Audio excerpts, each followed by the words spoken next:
আকাশ দেখিবার দুই খণ্ডে চোখ, আকাশ দেখিবার দুই খণ্ডে চোখ। সে ভাবনায় সে আর প্রশ্ন করেনি তাকে।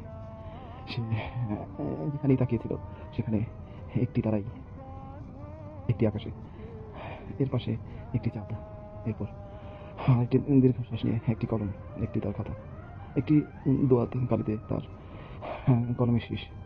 সে কলমের শেষাংশে যে ময়ূরের পাখনা ছিল, সে পাখনার অবলিতা আঙুলের মোড়ানিতে কি যেন ভাবনা ছিল। আমি কি করে প্রশ্ন করি। আকাশ দেখিবার খণ্ডে দুই চোখ। সে ভাবনায়, সেই প্রশ্নের ব্যাঘাত তার চিনতে। এরপরেও সে তার অপেক্ষায় লাল সবুজের দেশে। এরপর কোনো একদিন সে তার কক্ষপথে এসে বলেছিল, আপনি জানো কে?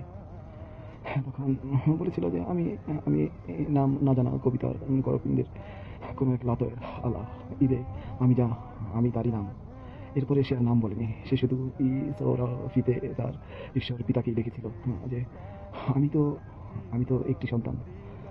তাহলে ওই আকাশের করপিণ্ডিতে তার খণ্ডে চোখ কেন দুইটি? আকাশ দেখিবার খণ্ডে কেন দুই চোখ? তো সে তার ভাষা না বুঝে তাকে বলেছিল, আমি আমি আমি তো তোমাকে এক চোখে দেখি নাই, আমি তো তোমাকে দুই চোখেই দেখেছিলাম। তাহলে এই এক চোখ আর এই এক চোখ, ওরা দুই কেন? তখন বলেছিল সে যে যদি একটি আকাশে তারা নিভে যায়, তখন আমি এই মহা কালো অন্ধ কি কল দাবিতে আমি তো একা। এরপরে উত্তর, যদি তোমার সে সে ভরা পূর্ণিমার আলো কখনো অমাবস্যাতে, তখনও তো আমি একা।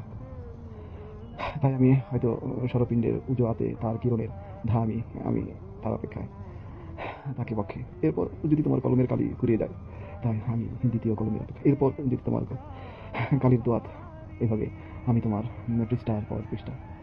সেই পৃষ্ঠার গোনা হয়নি কত পৃষ্ঠার অজ্ঞকালিতে, কত সূচের আঘাতে, কত সুতায়, কত কত হানাপিণ্ডে, কত কত জ্যোৎস্নার রং, তার মাখামাখি বিন্যাসে। সে আর তাকে আর কিছুই বলতে পারেনি। সে কল্পনার দ্রোহে সেই লাল সবুজের দেশে কখনো বঙ্গ পাদ সাদা তীরত তার ঘেসে, অথবা উচ্চ হিমা তার খুঁজে সে আঙুল কাহর অপেক্ষায় রেখেছিল।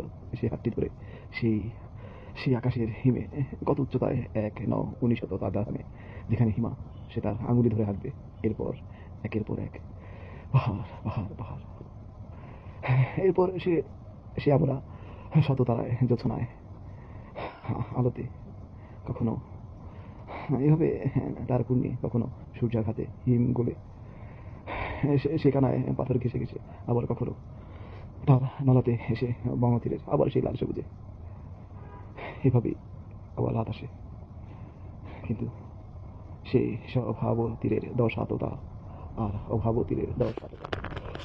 এই প্রশ্নে সে আবার একটি দরজার পাশে দাঁড়িয়ে। সে যখনই জানালাটি খুলে, একটি অমাবস্যার চাঁদ কখনো বাস ছাড়ে, কখনো মিটমিট শতদলের জ্যোৎস্নারে একটি বাতাবি। সে নিঃশ্বাসে একটি কলম, তার পেছনে ময়ূরাক্ষীর সে আঙুলে মোড়ায়, আবার সে একই কথাই ভাবে। আকাশ দেখিবার পক্ষে কেন দুই চোখ? আকাশ এই বক্ষ তার পিঞ্জরতার তাতিনে, হয়তো তার আর কবিতা লেখা হয়নি। সেই কবিতার নাম কখনো সে প্রকাশ করেনি। হয়তো দাতত্বের ছলে বিক্রয় কেউ তাকে করেছিল, অথবা সে স্বইচ্ছায়। আকাশ দেখিবার খণ্ডে তার দুই চোখ, তার সেখানে আর আঙুলির কলম, ময়ূর পাখনা আর সেই দোয়াতের কালি আর ছোঁয়া হয়নি। এভাবেই মহাকালের সেই সেঞ্চুরি তা আতা ধানের পাতাগুলো ধরে কুয়াশা ঘেরে, কখনো পাখির রূপে। হয়তো কোনো একদিন আকাশ দেখিবার খণ্ডে দুই চোখ একে একে অমিল আচ্ছাদনে তারা দুইজন এই সরাফি গলে সে ভূমির দুই প্রান্তে।